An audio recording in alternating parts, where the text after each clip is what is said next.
Halo, dimanapun berada buat sahabat Wonder Home Library atau Wonder People dan juga sahabat Padepokan Asa. Tapi kita biasanya nyebutnya kawan Padepokan ya.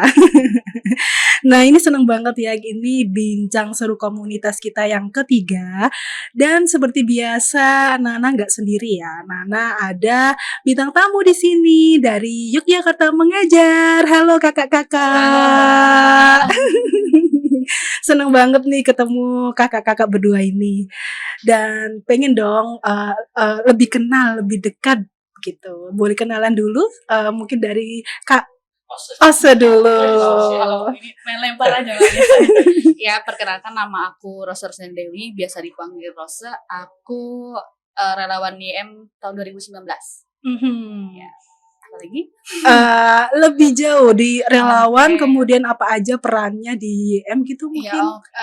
relawan di tahun 2019, terus lanjut jadi pengurus di tahun 2020, kemudian lanjut lagi jadi ketua di tahun 2021. Oke.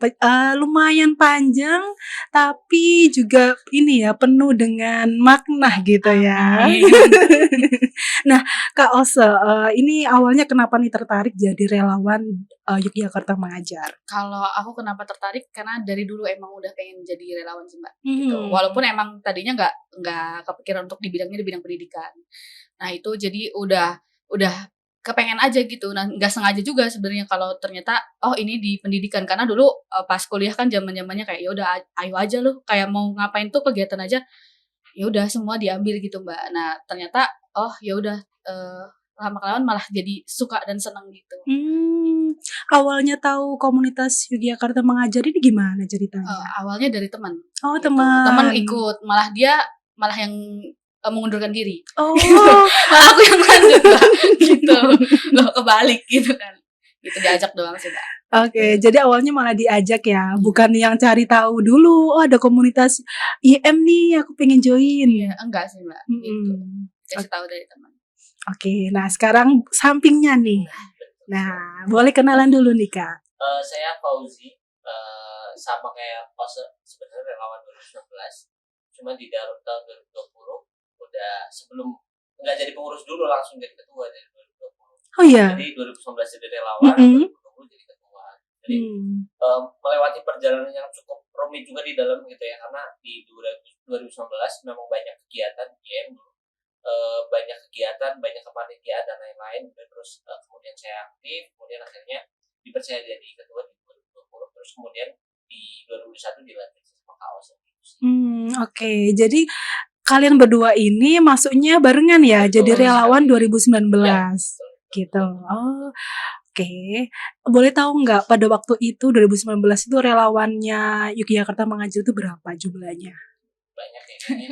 Dulu tuh sebenarnya pas angkatanku itu yang daftar mungkin bisa sampai 200 relawan, walaupun yang diterima adalah 100 lebih ya, 150 kurang lah ya.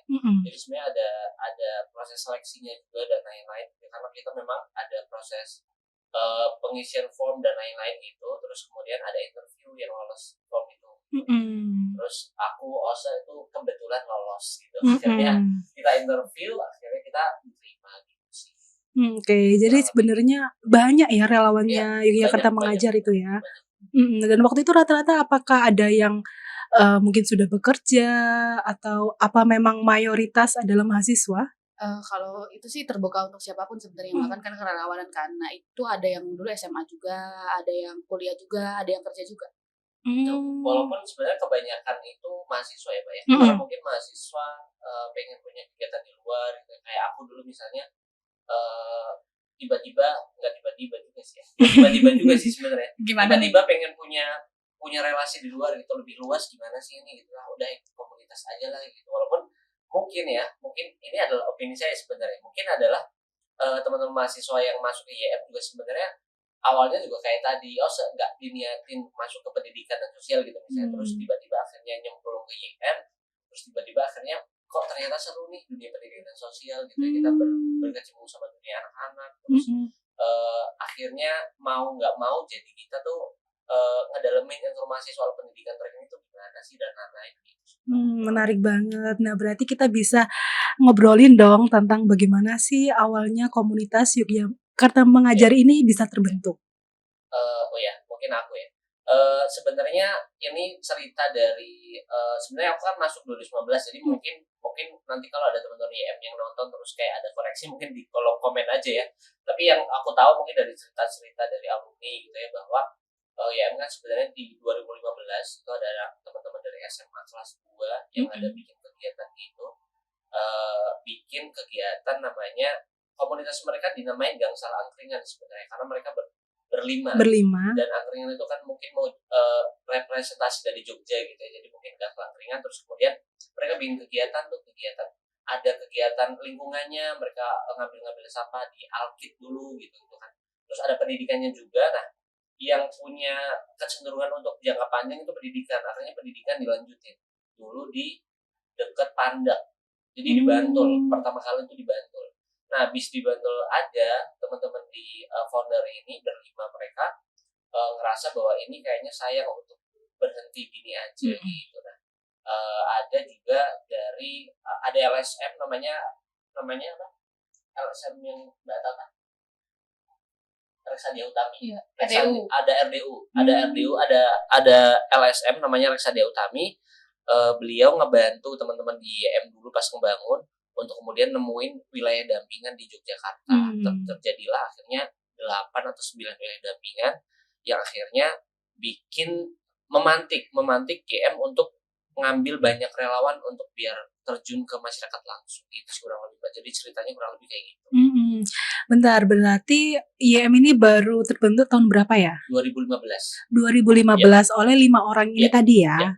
Oke, nah kemudian berkembang sampai kalian masuk di 2019 itu. Oke. Nah, sekarang kita ini ya, pengen tahu juga sih pengalamannya Kak Fauzi dan Kak Ose selama jadi relawan, dan juga ketika udah jadi punya peran gitu di YM, masuk ke pengurusan. Iya, sabar.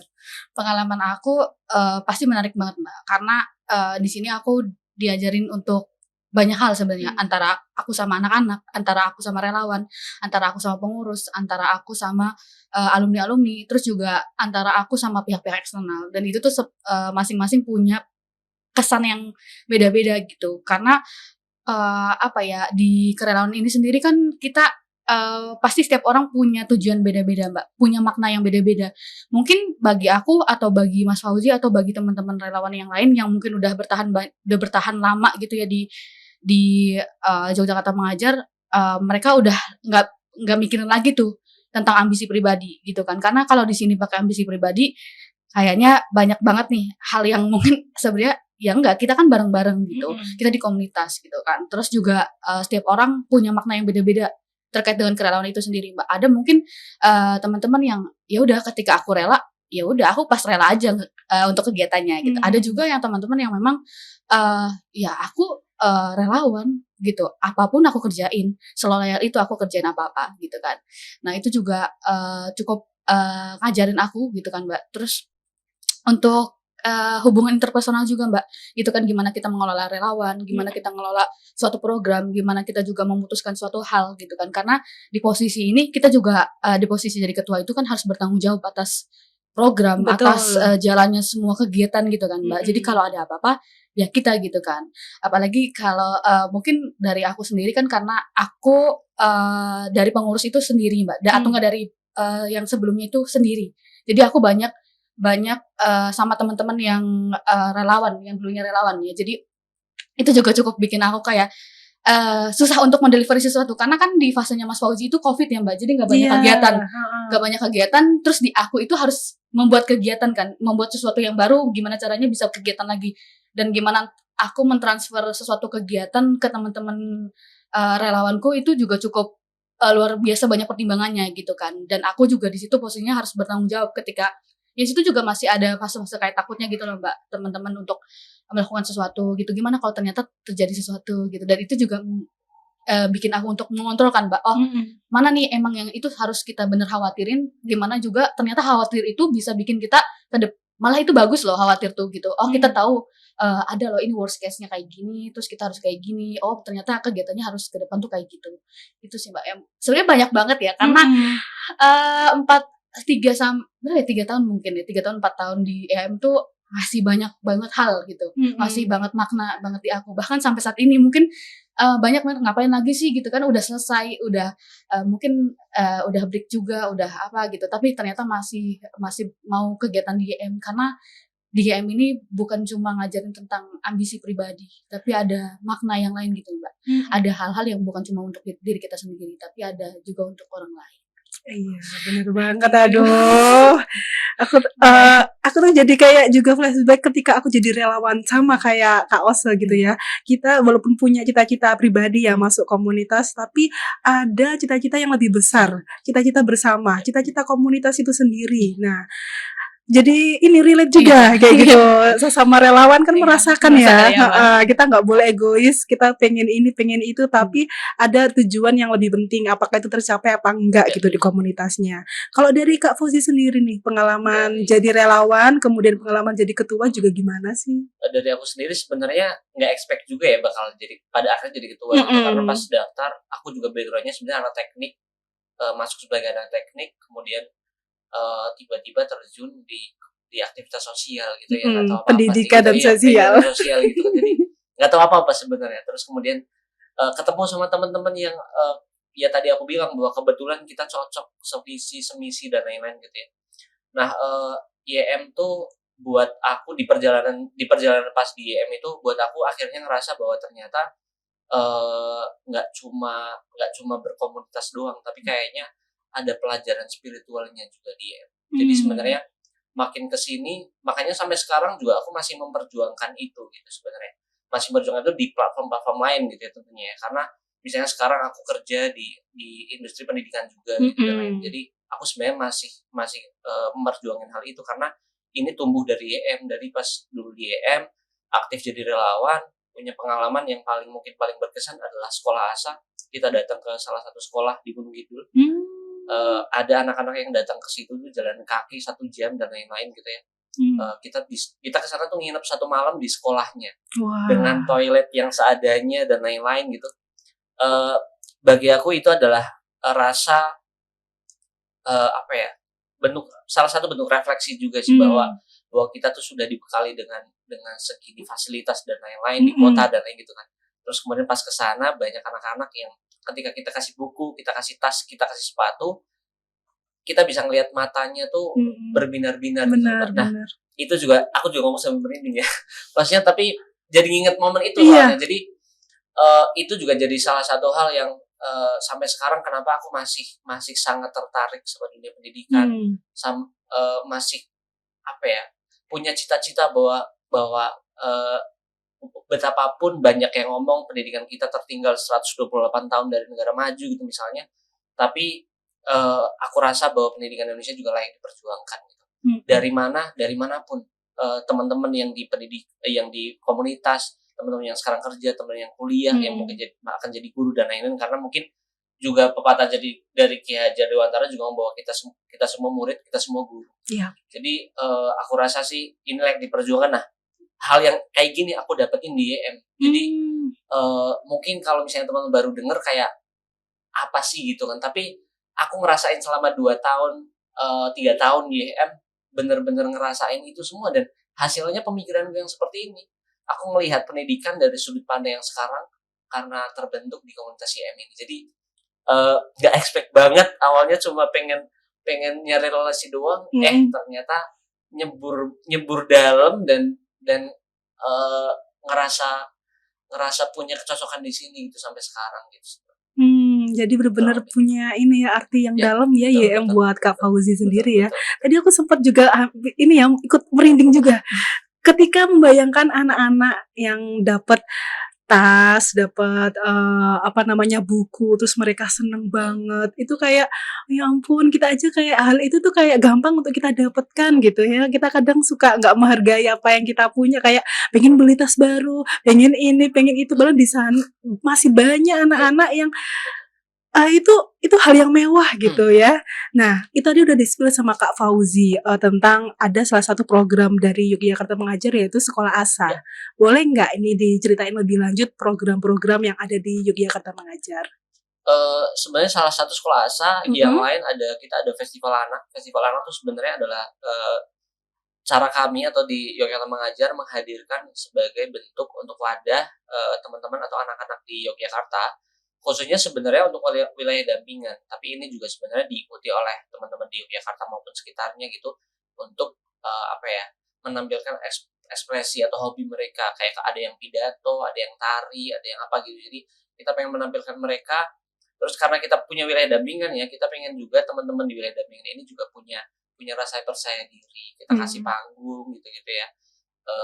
Mungkin ada yang warganya juga ikut nonton di wilayah dampingan A gitu, misalnya warga ikut ke tempatnya, mereka ikut nonton, mereka ikut seneng. Itu aja tujuannya sebenarnya. Tujuannya adalah bahwa Jakarta sebenarnya memperjuangkan kebahagiaan aja sih. Kita ngelihat anak-anak bahagia ketika kita datengin. Nah, itu sangat seneng. Dan selain festival anak, mungkin kita punya rutinitas setiap minggu ya dulu ya. Jadi seminggu sekali setiap wilayah pasti ada relawan yang datang ke sana.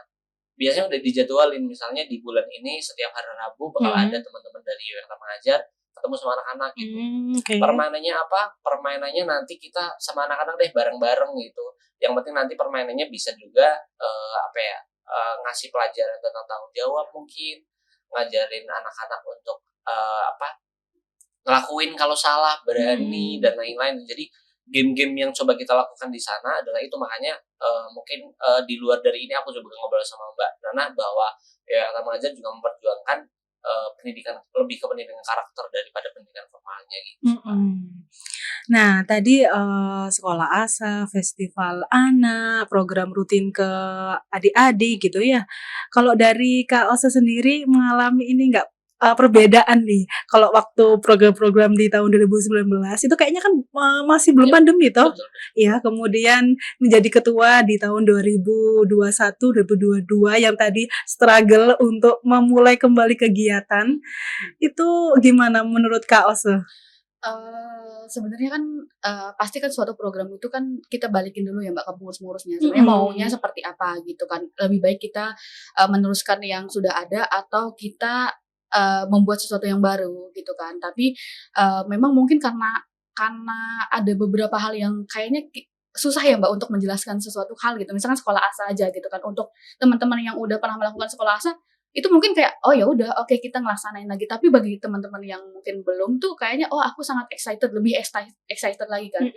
Nah terus kalau aku kemarin tuh lebih ke ini sih, ada beberapa pembaharuan gitu Mbak, karena adaptasi kan Mbak gitu. Iya betul. Nah terus juga kan di posisi di kepengurusanku itu ada masanya hampir semua pengurusku itu KKN.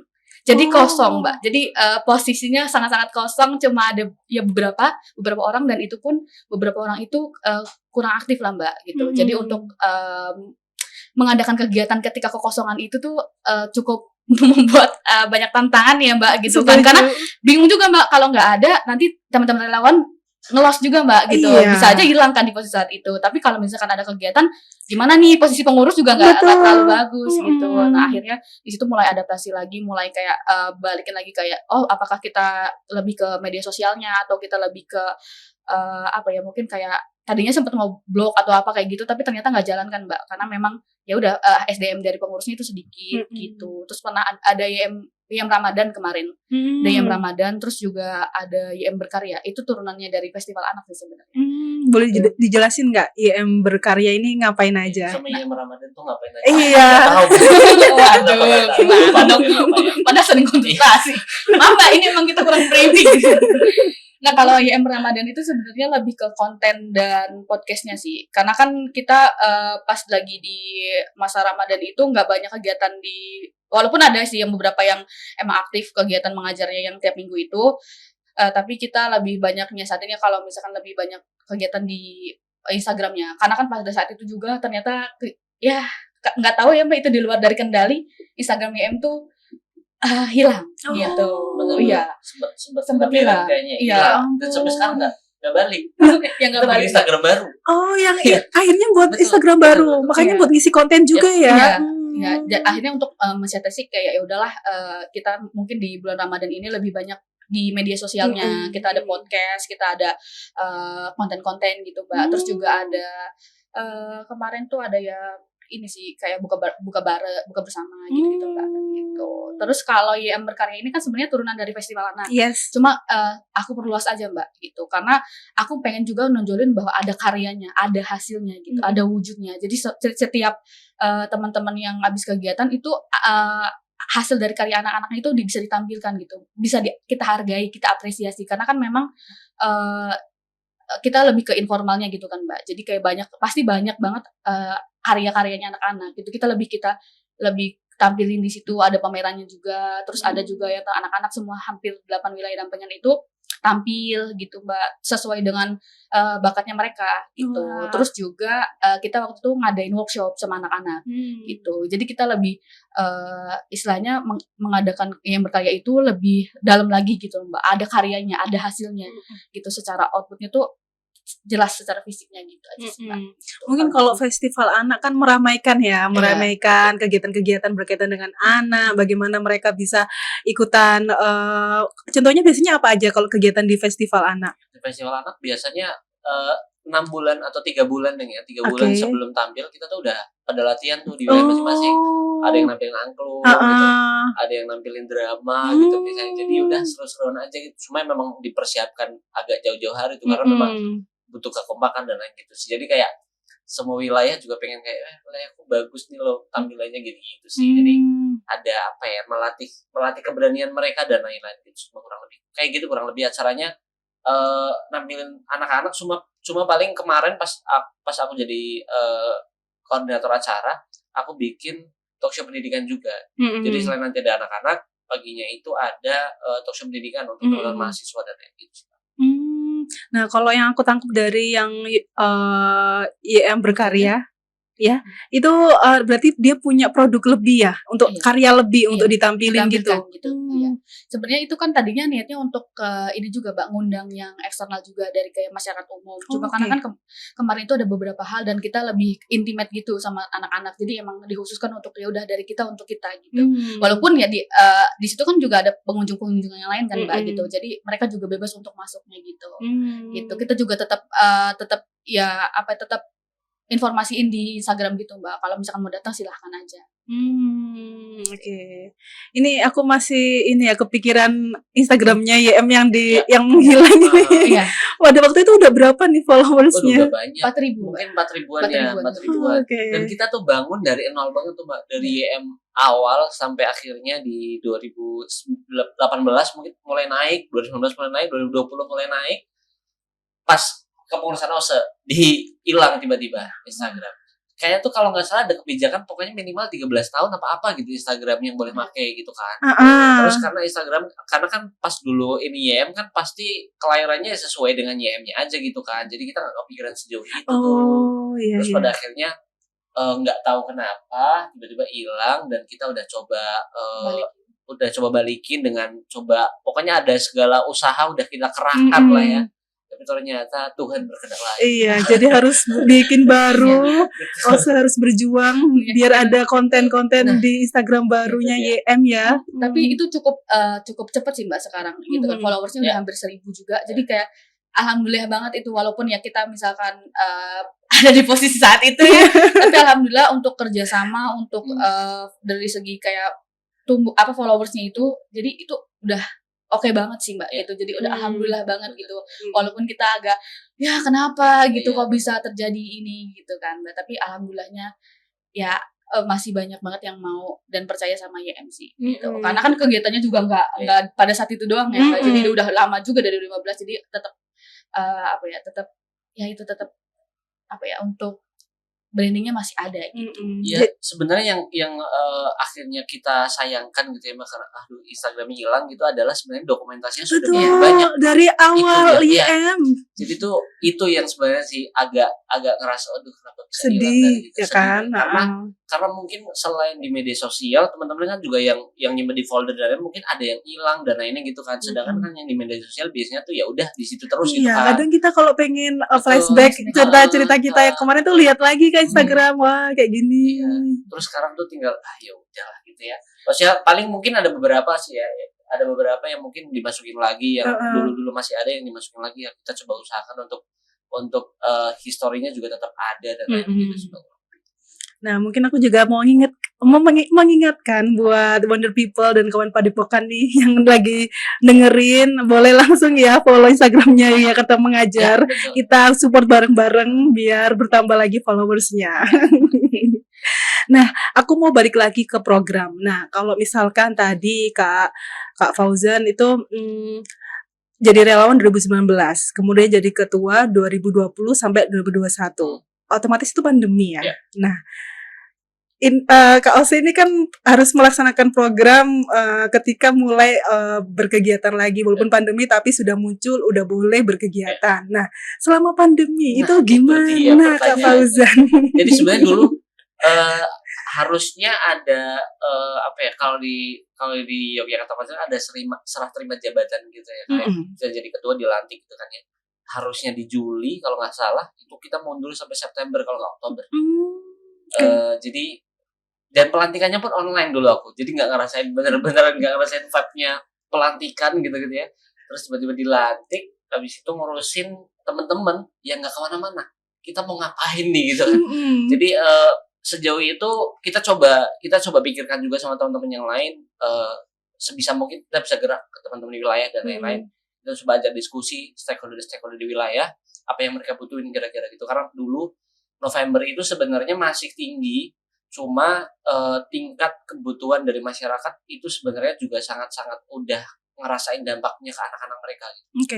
Ke anak-anak yang ada di wilayah itu sudah sangat merasakan gitu. Setiap kita ke wilayah, jawabannya selalu sama. Ketika kita tanya apa kendalanya, jawabannya selalu sama. Anak-anak udah nggak punya kebiasaan, udah berantakan banget mas sekarang. Dulu yang biasanya jam 7 ya udah mandi sekolah, sekarang tuh ya udah berantakan banget tuh seharian. Ada juga kan maksudnya kan nggak semua orang tua bisa ngawasin anaknya 24 jam. Betul. Dia harus kerja dan lain-lain. Nah, itu juga jadi salah satu hal yang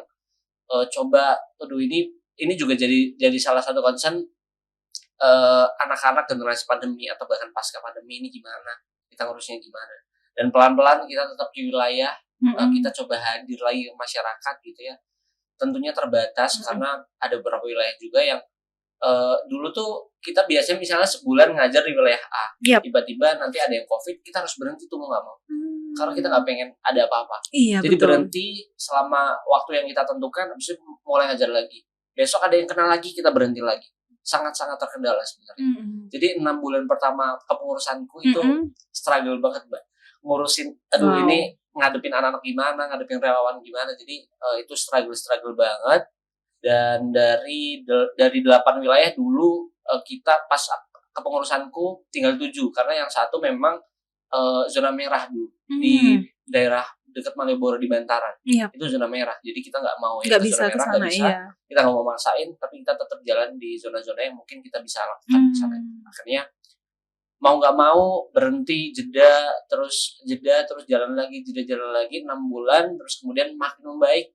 Akhirnya kita bisa bikin event sekolah asa, tapi sekolah asanya nggak jauh-jauh, kita ke Piungan, tapi tetap pengen ngadain kegiatan sama anak-anak. Jadi udahlah sebisa mungkin kita juga pengen juga lah keluar gitu kan. Terus akhirnya bikin kegiatan sekolah asa dengan keadaan yang seperti itu.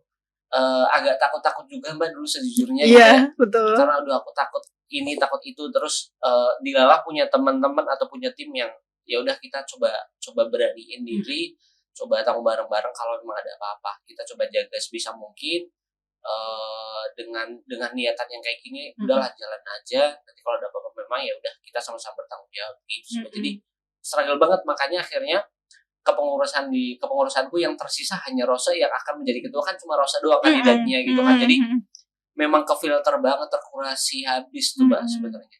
Jadi dulu bertahan yang awalnya kepengurusan 20 juga yang aktif pasti nggak sebanyak itu karena memang ada yang masih di rumah karena Covid, ada yang karena teman-teman di remaja juga nggak cuma di Jogja doang gitu kan, ada yang di Madura, ada yang pokoknya banyak lah gitu. Terus gimana cara ngumpulin lagi ya udah aku biasanya ngadain meeting ada offline ada online. Jadi tapi aku selalu nyempetin yang offline karena aku pengen ketemu teman-teman yang deket gitu. Jadi untuk merawatnya ya udah ada yang offline kan. Dan pas banget dulu pas kepengurusanku Oktober dilantik, November kita dapat sekretariat bersama di dekat Joteng. Jadi ada satu komunitas itu memperjuangkan hak-hak anak jalanan. Ada hak anak jalanan gitu. Pokoknya dia melakukan penjangkauan terhadap anak jalanan terus nanti dilaporkan ke pihak terkait atau dinas sosial dan gitu ya. Terus kita dapat tempat di sana. Jadi kita diperbolehkan untuk punya sekretariat di sana dan itu sangat membantu.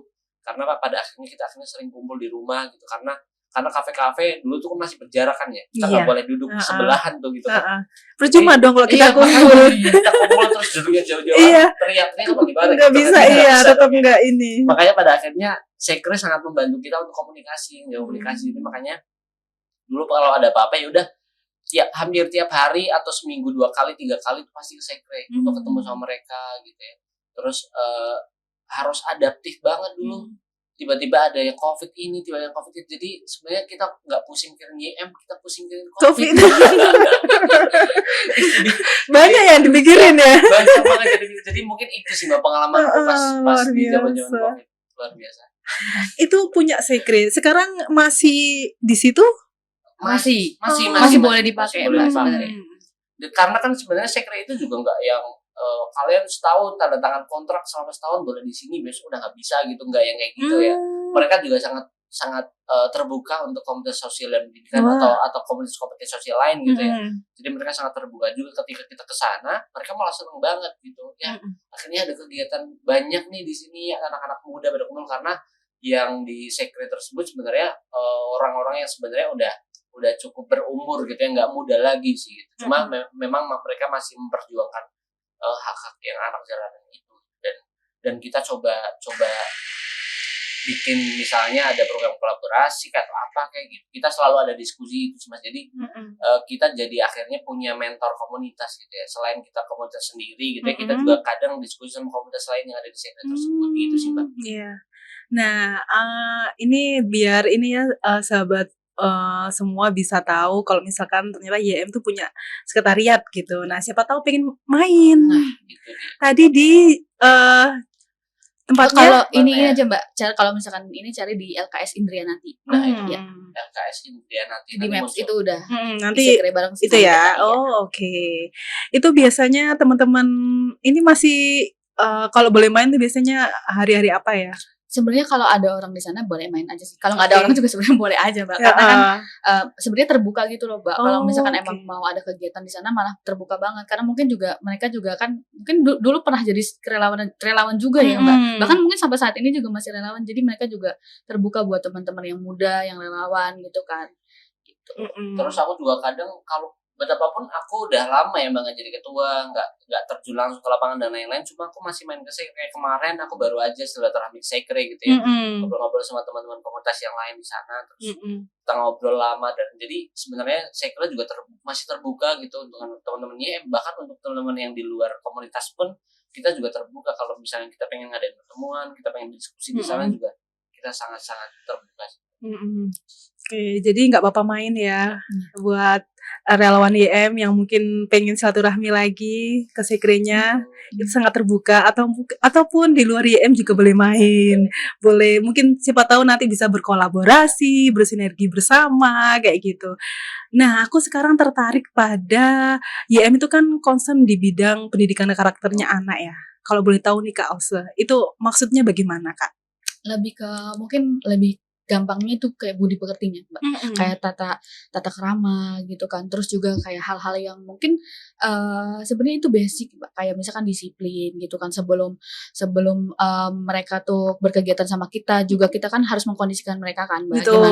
Kan karena anak-anak juga susah banget ya Mbak, sangat gitu aktif kan. ya. Dan belum tentu juga ketika kita datang mereka siap untuk menerima kita kan Mbak, jadi kita kita harus tahu dulu nih kondisi dari anak-anak itu seperti apa Mhm. gitu. Terus juga kita bisa ngajarin tentang emosinya mereka juga gitu kan.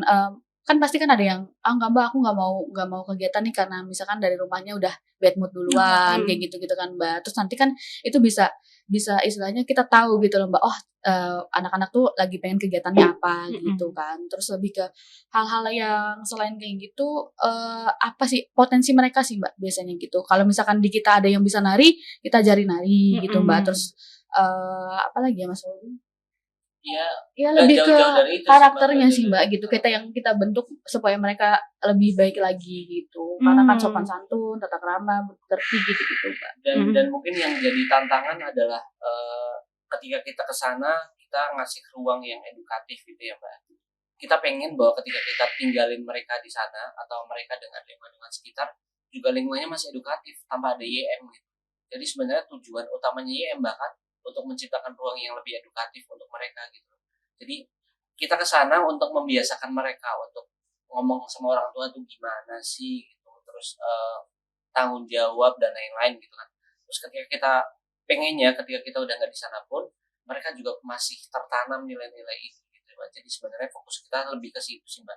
Kalau pendidikan formalnya udah kita itu perannya dari sekolah, kita coba dukung peran-peran yang mungkin Belum belum dimaksimalkan oleh belum sekolah. dimaksimalkan. Mhm. Jadi kita pengen mendampingi setelah kita keluar dari sekolah, orang tuanya tahu anak-anak tuh main di mana gitu. Mhm. Orang tuanya tuh tahu main-main sama siapa. Jadi kita sih coba bikin tempat itu sih Mbak.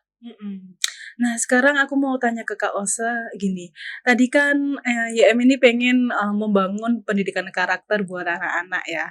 Nah, kalau misalkan nih ada relawan yang sebenarnya dia tuh dia pengen berkontribusi nih di bidang pendidikan anak-anak, sosial, tapi, dia belum punya basic, belum tahu cara membangun pendidikan karakter ke anak-anak. Itu sebenarnya dari YM sendiri itu ada pembekalan atau ada mungkin, kita diskusi dulu nih sebelum kita ke anak-anak gitu, gimana Kak Iya biasanya? Kak, biasanya kalau di YM sendiri juga ada pembekalannya gitu Mbak. Nah itu pembekalannya itu kan ada tentang kerelawanan, ada tentang anaknya itu sendiri. Di Oke. mana, kita juga ngundang beberapa, apa ya, yang memang expert di sana gitu kan untuk menjelaskan, oh gimana sih caranya menghadapi anak-anak itu gitu. Kita Mhm.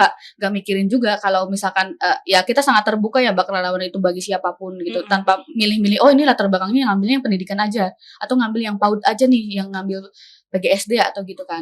Kita emang bener-bener terbuka, terus juga, dari YM-nya sendiri emang ngadain untuk pembekalannya itu, Mbak. Entar setelah pembekalan nanti kita upgrading lagi, Mmm. gitu. Entar upgrading lagi kita lihat nih, oh setelah terjun apa yang kalian rasain gitu kan. Oh ternyata saya ini Mbak mengalami ini, mengalami itu gitu kan. Gimana sih Mbak kalau misalkan menghadapi ini, menghadapi itu gitu. Jadi, Mmm. setelah pembekalan itu nanti ada upgrading-nya gitu, Mbak. Ih, Biasanya di seru YM. ya. Jadi memang YM ini merangkul teman-teman yang pengen belajar lagi walaupun dia mungkin basic-nya bukan pendidikan Iya, gitu ya, Saya kayak anak teknik iya. emang sombong. jadi ketua iya.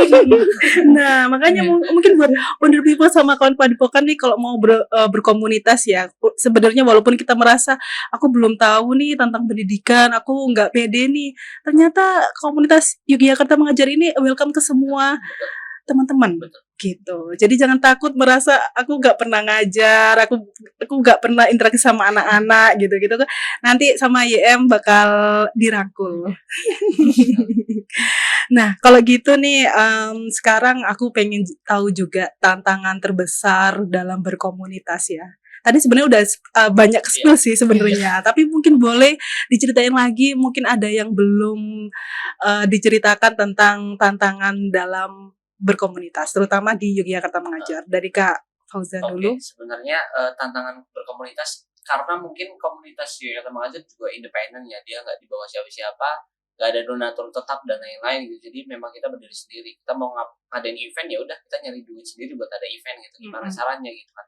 Itu jadi salah satu hal pertama karena memang apa-apa yang paling utama adalah kita sebenarnya butuh dana. Nah, Mhm. sebenarnya tinggal gimana teman-teman nanti bisa melakukan kegiatan sponsorship, meyakinkan pihak sponsor untuk bisa mensponsori kita dan lain-lain itu sebenarnya bisa di diskusikan dan bisa diupayakan gitu. Nah, masalah yang kedua juga jadi masalah kita adalah ini beda sebenarnya di berkomunitas setelah pandemi sama sebelum pandemi ini juga beda banget gitu. Mhm. Yang sebelum pandemi kayaknya teman-teman juga masih sangat-sangat terbuka gitu ya. SDM masih banyak banget.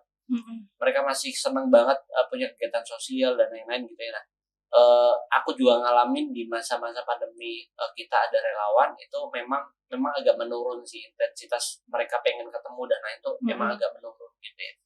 Jadi sih tantangannya adalah di SDM-nya sendiri gitu. Gimana kita bisa mengelola sebanyak wilayah ini, sebanyak relawan ini dan lain-lain untuk mencapai tujuan bersama itu jadi salah satu hal yang mungkin juga susah karena ya itu tadi bentuknya adalah kerelawanan atau volunteer. Jadi ya kerelaannya aja gitu, tapi kan nggak banyak ya Mbak mungkin ya, Mhm. nggak banyak yang mungkin akhirnya meluangkan tenaga, waktu dan pikirannya Mhm. untuk suatu hal yang nggak dibayar secara materi gitu. Mhm. Walaupun aku kalau misalnya dengar ceritaku tadi, mungkin aku nggak dibayar secara materi, tapi yang aku dapat bahkan lebih dari itu gitu. Itu mungkin bisa jadi bakal aku buat nyari materi besok gitu. Mhm. Jadi mungkin nggak bayarannya tuh nggak langsung gitu. Mhm. Tapi itu mungkin juga teman-teman aku rasa juga teman-teman punya tujuan yang beda, punya value yang beda, punya sudut pandang yang beda. Jadi eh, ketiga itu mungkin atau kedua itu jadi masalah yang cukup sering dialami sama komunitas mungkin nggak cuma IM doang, tapi Betul. tentang dana dan SDM itu dasarnya sih. Betul sekali. Nah, sekarang aku juga mau tahu dari perspektifnya Kak Ose. Karena Kak Ose ini kan udah 2019 nih belum Covid, kemudian 2020 pas pandemi masih di IM, kemudian 22 Iya 2022. 21-22 agak ada kegiatan. Nah, sebenarnya dilihat dari Kak Ose sendiri perjalanan itu relawan itu seperti apa? Maksudnya pada saat 2022 yang terakhir ini mungkin sampai sampai sekarang itu kayak gimana sih, Kak? Lebih ke mungkin apa ya, Mbak, generasi kali. Mhm. Bisa dibilang generasi walaupun sebenarnya kita deket-deket aja ya gitu. Tahunannya ikut masih 2 tahun, beda 2 tahun, beda 3 tahun gitu kan, Mbak. Tapi aku udah mulai melihat perbedaan, Mbak. Perbedaan dari mulai menghadapi masalah gitu kan, terus juga menghadapi situasi-situasi yang kayak ini kita harus adaptasi banget nih, karena kan di komunitas itu kan kita harus adaptasi terus, Mbak. Gak mungkin kayak kita harus saklek di situ gitu kan. Sangat dinamis. Iya kan, apalagi ya tadi emang balik lagi kalau misalkan kita mau ngadain program ya kita ketika ya itu harus uang juga harus ngikut gitu kan Mbak, gitu Betul. kan. Terus jadi ya itu, terus yang paling kerasa banget emang ada pergeseran itu Mbak dari generasi gitu, cara menghadapi masalahnya gitu. Dulu aku nggak kenal tuh Mbak, kayak misalkan mungkin aku ngerasanya aku ya, mungkin aku melihat yang di 2019 itu aku melihat banget ibaratnya kayak kakak tingkat lah gitu kan, kakak tingkat itu aku melihat kayak mereka sangat loyal banget Mbak. Aku tuh merasa bahwa aku cuma relawan yang dulu aku nggak aktif, mungkin Mas Fauzi juga tahu Mbak di 2019 itu aku nggak terlalu aktif lah gitu. Terus aku melihat kok bisa ya orang seloyal ini Mbak gitu, kok orang bisa mau melakukan ini melakukan itu menghabiskan waktu banyak di situ, tapi aku bukan menyudutkan generasi tertentu atau apa, tapi aku merasakan ketika di zamanku itu nggak banyak juga Mbak yang seloyal itu gitu kan, karena mereka mungkin aku positif tingginya adalah mereka punya apa ya, punya cara yang berbeda untuk nanggepin sesuatu atau misalkan nih hal peduli gitu, tapi orang tuh punya kadarnya sendiri Mbak. Aku tuh udah peduli banget loh segini gitu, tapi menurut orang lain kamu tuh nggak peduli banget gitu. Jadi itu juga yang jadi apa ya, cukup tantangan besar gitu Mbak, dan cara-cara yang aku nggak apa ya, aku pun sebenarnya aku sempat tanya temanku gitu sih Mbak, dia juga bukan komunitas gitu, tapi dia merasakan bahwa sekarang ada pergeseran gitu Mbak. Mungkin kita dulu ke yang lebih senior itu kita ada tata kramanya, ada lebih sopannya Mbak, gitu kan. Nah segan. ini ya segan gitu kan Mbak, tapi yang sekarang tuh malah kayak ya udahlah kamu aja lah Mbak gitu kan, misalkan lebih kayak gitu sih Mbak gitu. Tapi aku nggak tahu juga apakah itu hanya di satu orang tertentu atau di pada satu fase itu tertentu atau emang ada pergeseran gitu kan gitu kan. Terus kayak terus mungkin beberapa ini ya kita kan harus sadar lagi bahwa kita jadi relawan gitu kan Mbak. Jadi kayak memang ya kita kalau itu ya udah rela aja, tapi ada kondisi tertentu dia merasakan bahwa bukan lagi dia tidak menempeli label mereka sebagai relawan gitu. Padahal mungkin dia ya posisinya saat itu di YM ya relawan gitu. Itu yang menurut aku cukup itu ya tantangan pas aku itu pas di zamanku gitu gitu kan, selain dari dana dan SDM-nya itu kan udah pasti banget ya Mbak, kayak SDM relawan tuh hilang dari awal di tengah-tengah. Itu tantangan basic buat komunitas. Iya, jadi kayak kita harus berdampingan dengan itu gitu kan. Kita mau lari kemanapun tetap aja itu tetap ada. Major problem. Iya. Gitu. Nah, aku ini ya cukup sangat mengapresiasi teman-teman komunitas yang saat ini. Kemarin kan kalau Padepokan Asa itu kalau ngadakan guyub rukun komunitas, ini YM tuh selalu hadir. Insyaallah. Iya, senangnya tuh gitu. Ada YM, ada Kophi juga. Itu teman-teman komunitas tetap pengen kumpul bareng, pengen diskusi bareng, gimana nih biar ada challenge kayak gini nih, tantangan di komunitas kayak gini, gimana ya solusinya? Maksudnya tetap mau terbuka untuk dapat saran, memperbaiki komunitas, mau meningkatkan komunitas. Nah itu termasuk IM ya, menurut aku tuh kalian tuh semangatnya tuh masih gede loh untuk komunitas kayak gitu. Gede banget sih. tapi iya sih kayaknya iya sih. Nah aku lihatnya tuh kayak gitu. Nah sekarang aku mau tanya, ini rencana ke depan untuk komunitas Yogyakarta Mengajar ini gimana? Soalnya aku awalnya sempat kaget ya, aku pikir itu yang hadir di sini nih ketua 2023 ya Mbak. Iya, 2022, 2003, kemudian mungkin 2021, 2022 gitu. Nah, ternyata Wonder People dan kawan Padepokan ini beda ternyata. Yang terakhir adalah Kak Ase ini 2001, 2022. Nah, ini boleh diceritain Kak untuk rencana ke depan bagaimana nih? Rencana ke depan sebenarnya kalau dari YM sendiri kan memang sedang break Mbak, bisa kita katakan sedang break gitu kan. Dan untuk rencana ke depan itu kan kita lebih menyerahkan kepada alumni ataupun founder gitu kan untuk kedepannya. Dan kita juga walaupun tetap diserahin kan, aku juga tetap masih bisa berkegiatan gitu sih Mbak. Apa lagi ya sih untuk kedepannya? Kedepannya sebenarnya ini sih Mbak. Sekarang kita coba untuk kayak gini Mbak. Aku tetap berkomunikasi dengan OSE gitu ya. Kita kalau ketemu pasti ada aja yang diomongin dari YM-nya gitu ya. Jadi pasti ada komunikasi itu. Terus kemarin misalnya pas ada acara di Padepokan Asa gitu, kita coba ke sana juga. Betul. Itu adalah usaha kita untuk terbuka terhadap situasi itu sebenarnya gimana sih, kita tuh ngadepinnya gimana. Jadi sebenarnya selalu ada rencana untuk gimana ya biar YM-nya bisa jalan lagi. Selalu ada rencana itu. Nah, tinggal nunggu momennya aja sih Mbak. Aku rasa sih mungkin bakal ada di momen itu nanti, ketika nanti YM bakal berjalan lagi dengan orang-orang yang pada masanya dan pada zamannya pas gitu. Jadi sekarang kita sebagai alumni, walaupun secara formal kita udah nggak punya tanggung jawab secara formal gitu ya, tapi secara moral kita masih pengen terus memperjuangkan. Kita pengen terus membuka ruang-ruang itu kalau ada teman-teman YM yang dulu atau bahkan di luar YM yang tertarik sama YM, yang mungkin punya ketertarikan terhadap isu pendidikan sosial dan nggak punya wadah, kita coba bergerak bareng-bareng. Ayo kita coba diskusi dulu. Aku rasa mungkin ini nggak bakal terjawab seminggu 2 minggu atau sebulan 2 bulan gitu, tiba-tiba YM langsung aktif. Tapi kalau kita nggak mulai diskusi ini, ya kapan lagi? Jadi harus mulai ada diskusinya dulu gitu. Aku juga coba untuk tetap silaturahmi sama alumni yang dulu gitu ya, kita tetap terbuka. Kemarin kita datang ke anak YM yang nikah sama anak YM juga gitu, ketemu di YM gitu ya. Kita ketemu di sana, akhirnya kita silaturahmi juga, ngomongin YM dan lain. Jadi ini salah satu bentuk usaha kita adalah seperti itu Mbak. Kita tetap menjaga silaturahminya. Nggak tahu kapan YM bakal aktif mulai lagi, tapi seenggaknya perjuangan kita terus jalan aja gitu. Aku benar-benar salut banget nih sama alumni Yogyakarta Mengajar ini ya. Mereka tetap punya semangat buat komunitas Yogyakarta Mengajar ini bertumbuh lagi, berkembang semakin baik lagi begitu ya. Gitu. Seru banget nih obrolan kita. Boleh nggak ini untuk closing statement mungkin kasih semangat buat teman-teman juga yang mungkin pengen join komunitas tapi kok kayaknya masih ragu gitu. Terus mungkin juga pengen tertarik juga ke YM itu walaupun ini masih sedang bertumbuh lagi ya. Nah, kira-kira kalau misalkan ada Wonder People sama kawan Padepokan yang wah aku jadi pengen nih bergerak di YM. Nah, itu gimana caranya? Oke, aku dulu nih.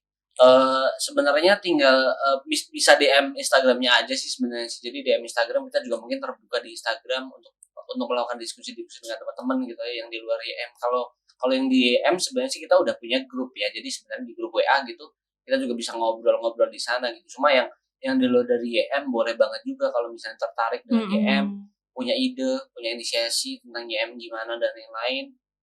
Kita juga sangat-sangat terbuka gitu. Kita terbuka gak cuma bagi teman-teman YM atau alumni aja, tapi untuk teman-teman yang di sana yang tahu YM, yang mungkin akhirnya tahu ya perjuangan YM kayak gimana dan lain-lain gitu. Ada podcast ini dan mungkin ada podcast sebelumnya yang mungkin didengar gitu.